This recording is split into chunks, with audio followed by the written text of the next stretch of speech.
अरे ये इतनी बारिश कहाँ से होती, और कभी कभी बारिश होती ही नहीं, और इतनी ज्यादा गर्मी बढ़ने लगी है, आइस बर्फ पिघलने लगे हैं, एंड बहुत ज्यादा गर्मी पड़ रही है, हमारे तो हालत पंचर हो जाते हैं। तो आज हम लोग पढ़ने वाले हैं climate change and global warming. Hello friends, Radhe Radhe, welcome to serial classes. तो कैसे हैं आप सब? आशा करती हूँ स्वस्थ, मस्त एंड जबरदस्त होंगे एंड अपनी पढ़ाई पे फोकस कर रहे होंगे। Today we are going to study about climate change and global warming. तो चलिए जानते हैं कि ये दोनों चीजें क्या होते हैं एंड इसके फैक्टर्स क्या होते हैं, कौन सा चीज होता है जो इन दोनों को कॉज करता है एंड इससे हम कैसे बच सकते हैं। तो चलिए जानते हैं कि पहली हेडिंग के बारे में, मतलब ग्लोबल वार्मिंग के बारे में, कि ग्लोबल वार्मिंग क्या होता है। Increase heat energy of the earth, मतलब जो अर्थ की एक सरफेस है, अर्थ का एक सरफेस है, उसमें जो हीट एनर्जी है, जो सन से आती है हीट एनर्जी, वो बहुत ज्यादा बढ़ रहा है एंड बहुत ज्यादा वोल्केनोज इरप्ट हो रहे हैं, बहुत ज्यादा, मतलब अर्थ की टेम्परेचर बहुत ही ज्यादा बढ़ रही है। तो चलिए जानते हैं कि ये क्या होता है। जब अर्थ की टेम्परेचर बहुत ज्यादा बढ़ती है ना, तो उसे हम लोग बोलते हैं ग्लोबल वार्मिंग। तो ग्लोबल वार्मिंग में बेसिकली जो फैक्टर्स होते हैं, मेन रीजन होते हैं ग्लोबल वार्मिंग के, वो एक ही चीज है, वो है green house effect. Green house effect की वजह से जो ग्लोबल वार्मिंग होता है, वो बहुत ज्यादा अर्थ की टेम्परेचर बढ़ती है। अर्थ की टेम्परेचर बहुत ज्यादा बढ़ती है, उस किसकी वजह से होती है? ग्रीन हाउस इफेक्ट की वजह से। एंड ग्रीन हाउस इफेक्ट्स में ऐसी कौन सी गैसेस हैं जो कॉज करती हैं वो ग्लोबल वार्मिंग? तो ग्लोबल वार्मिंग जो होते हैं वो कार्बन डाइऑक्साइड से कॉज होता है, मीथेन गैस से कॉज होता है, नाइट्रस ऑक्साइड से कॉज होता है। तो जो कार्बन डाइऑक्साइड होता है उसे हम लोग शॉर्ट फॉर्म में बोलते हैं CO2, एंड मीथेन गैस को बोलते हैं CH4, एंड नाइट्रस ऑक्साइड को बोलते हैं N2O। N2O किसे बोलते हैं? नाइट्रस ऑक्साइड को। अब चलिए जानते हैं कि कौन, मतलब हमें क्या क्या करना चाहिए जब हम लोग ना कार ड्राइव करते हैं, या फिर पेड़ को हम लोग तो नहीं काटते, जो काटता होगा उसे ही पता होगा। तो जो पेड़ कटते हैं, बहुत ज्यादा पेड़ कट रहे हैं ना, उसी की वजह से ऑक्सीजन लेवल लो हो रहा है। एंड जब हम लोग ना कार ड्राइव करते हैं या फिर पेड़ कटते हैं, फैक्ट्रीज में से डायरेक्ट वाटर या फिर उसका जो वेस्ट मटेरियल्स होते हैं वो रिवर्स में छोड़े जाते हैं, तो उसकी वजह से क्या कॉज होता है? Green house effect. And green house effect की वजह से क्या कॉज होता है? Global warming.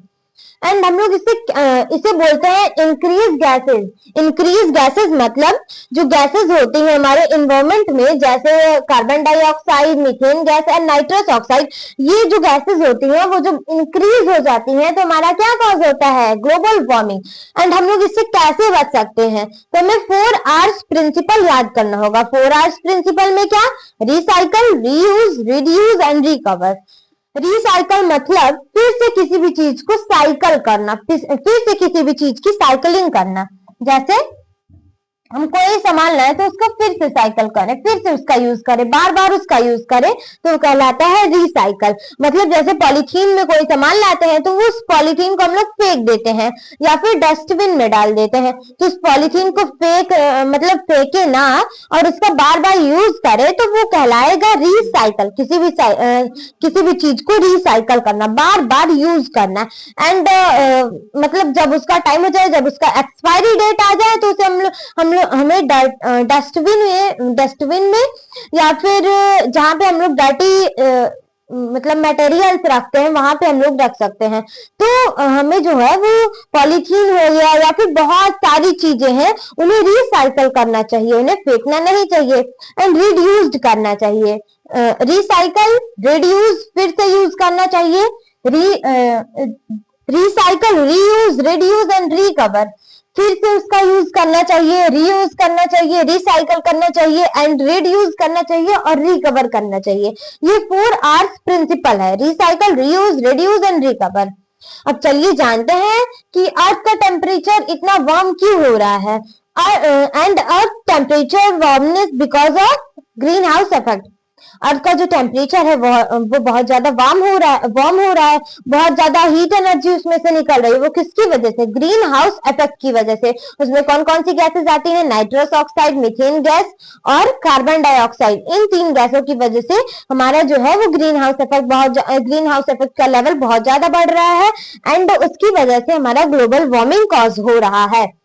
तो जो गैसेज है, जो अर्थ में गैसेज है, जो हीट निकल रहा है अर्थ से, वो एग्जिट नहीं हो पा रहा है, बाहर नहीं जा पा रहा है। मतलब अर्थ की जो वार्मनेस है वो बाहर नहीं जा पा रही है। इसी की वजह से हमारा क्या कॉज होता है, ग्लोबल वार्मिंग। अब चलिए जानते हैं कि क्लाइमेट चेंज क्या होता है। एंड हमने अभी अभी को पढ़ा है कि मतलब ग्लोबल वार्मिंग में हमें पब्लिक सर्विसेज का यूज करना चाहिए, जैसे साइकिल्स का यूज करना चाहिए। एंड हमें solar energy and wind energy का यूज करना चाहिए। हम लोग विंड एनर्जी को इलेक्ट्रिसिटी में कन्वर्ट करते हैं, जैसे सोलर पैनल्स, मतलब सोलर एनर्जी को हम लोग डायरेक्टली अपने हाउसेज में ले पाते हैं ना, इलेक्ट्रिसिटी को इलेक्ट्रिक में उसे कन्वर्ट कर पाते हैं। तो हमने यहाँ पे एक ड्राइंग बनाई है, ये है सोलर एनर्जी की, मतलब जो हम लोग लगाते हैं इसी में सोलर एनर्जी आके एब्जॉर्ब हो जाता है एंड उसके बाद जो है वो इलेक्ट्रिसिटी में कन्वर्ट हो जाता है। तो अब हम लोग पढ़ेंगे क्लाइमेट चेंज क्या होता है। Long term changes in the earth climate. जो अर्थ का क्लाइमेट है, क्लाइमेट मतलब बहुत दूर तक चलने वाला, जो अर्थ का क्लाइमेट है उसमें लॉन्ग टर्म चेंजेस, जैसे गर्मी, ठंडी, बरसात, ये जो होता है वो लॉन्ग टर्म चेंजेस होते हैं। वो कभी भी जो है वो मतलब बहुत ज्यादा लॉन्ग टर्म के होते हैं, वो जल्दी नहीं खत्म होते। जैसे एक दिन है वो हॉट है, जैसे कभी कभी गर्मियों में एक दिन बहुत ज्यादा गर्म होता है, मतलब बहुत ज्यादा गर्मी लगती है, एंड दूसरे दिन में गर्मी लगती ही नहीं, गर्मी रहती ही नहीं। तो वही है, लॉन्ग टर्म चेंजेस होते हैं क्या, क्लाइमेट। क्लाइमेट मतलब long term changes and weather मतलब शॉर्ट टर्म चेंजेस। तो अब हम लोग जानने वाले हैं क्लाइमेट मतलब climate change is not about one hot day and और नॉट अ रेनी डे। ये क्लाइमेट चेंज होता है वो इसके बारे में नहीं होता है कि एक दिन एक गर्म दिन, मतलब एक दिन बहुत ज्यादा गर्मी है एंड एक दिन बहुत ज्यादा बरसात है। ये होता है लॉन्ग टर्म चेंजेस की वजह से। जैसे हमारा जो ठंडी हमारा 4-5 महीने के लिए रहता है, फिर गर्मी आ जाता है, ठंडी 3 महीने के लिए रहता है, उसके बाद गर्मी आ जाता है। तो गर्मी होता है, ठंडी और गर्मी लॉन्ग टर्म चेंजेस है, ये जल्दी खत्म नहीं होता है, जैसे एक दिन 2 दिन के लिए तो नहीं है ना। तो जो लॉन्ग टर्म चेंजेस होते हैं हमारे क्लाइमेट, मतलब हमारे इन्वायरमेंट में, उसे बोला जाता है क्लाइमेट। एंड वेदर किसे बोला जाता है, जो शॉर्ट टर्म चेंजेस होते हैं, जैसे एक दिन बहुत ज्यादा गर्मी है एंड एक दिन बहुत ज्यादा ठंडी है। It is about permanent changes happening over decades. ये जो होती है वो परमानेंट चेंजेस होती हैं।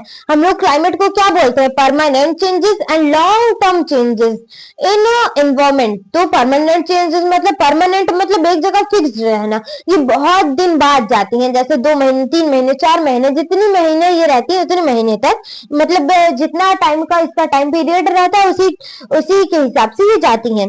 एंड द कॉज, ये मतलब ये किसकी वजह से होता है, जो क्लाइमेट चेंज है वो किसकी वजह से होता है, हमारा क्लाइमेट किसकी वजह से हमेशा चेंज होता रहता है, कभी ठंडी, कभी गर्मी, कभी बरसात, कभी बसंत ऋतु, हर मतलब मौसम हमेशा चेंज क्यों होता रहता है, तो वो होता है किसकी वजह से, industrial activities and deforestation. Deforestation और इंडस्ट्रियल एक्टिविटीज की वजह से हमारा जो, मतलब डिफॉरेस्टेशन मतलब पेड़ की कटाई एंड एफॉरेस्टेशन मतलब जब लोग फॉरेस्ट में पेड़ लगाते हैं, या फिर पेड़ों को लगाना एफॉरेस्टेशन कहलाता है एंड पेड़ों को काटना डिफॉरेस्टेशन कहलाता है। और इंडस्ट्रियल एक्टिविटीज, जैसे हमने अभी को बताया कि जो इंडस्ट्रीज होते हैं, जैसे एक जीन्स बनाने में 50 से 60 मतलब लीटर वाटर लगता है, तो उतना वाटर वेस्ट होता है।